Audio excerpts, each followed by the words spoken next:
Double points, Sal. Good luck. Kamay sa mesa. Top 6 answers on the board. Ano ang makikita sa Boracay na hindi makikita sa Pasig River? Go! Christian.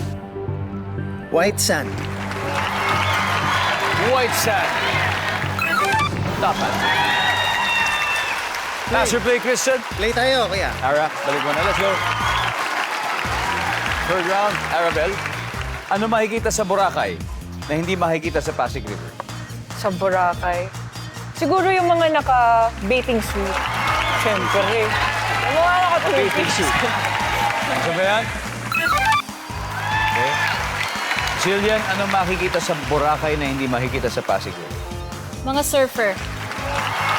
Surfer. Survey says... JL, makikita sa Boracay na hindi makikita sa Pasig River. Siyempre, tubig dagat. Tubig dagat. Malinaw na tubig dagat. Survey, nandyan ba? Yeah! Christian, ano makikita sa Boracay na hindi makikita sa Pasig River? Yung mga nagbabenta, tour po, boat tour po, nature tour po. Na seller. Nandyan ba yung survey? Team Project Baby, huddle na kayo ulit.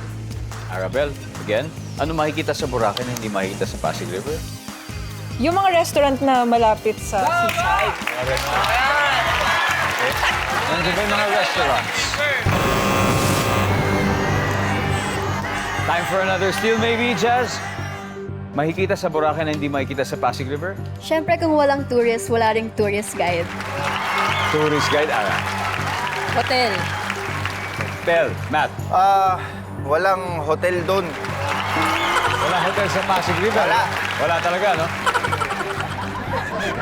Final answer from Enrico, makikita sa Boracay na hindi makikita sa Pasig River. Mga hotel. Hotel tayo? Okay. Mga hotel. Yan ang final answer nila. Ang sabi ng survey sa hotel ay...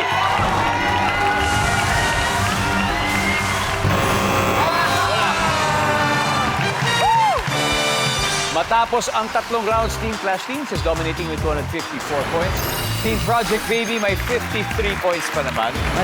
So may sagot pa sa board na hindi nahuhulaan. So studio audience, kayo naman ang bida. Pwede kayo manalo ng 5,000.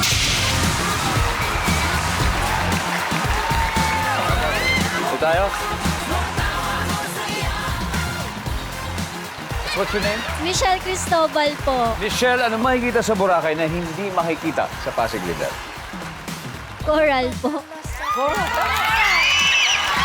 Tama yung coral. Ang tanong, nandiyan ba yung si Sir? Thank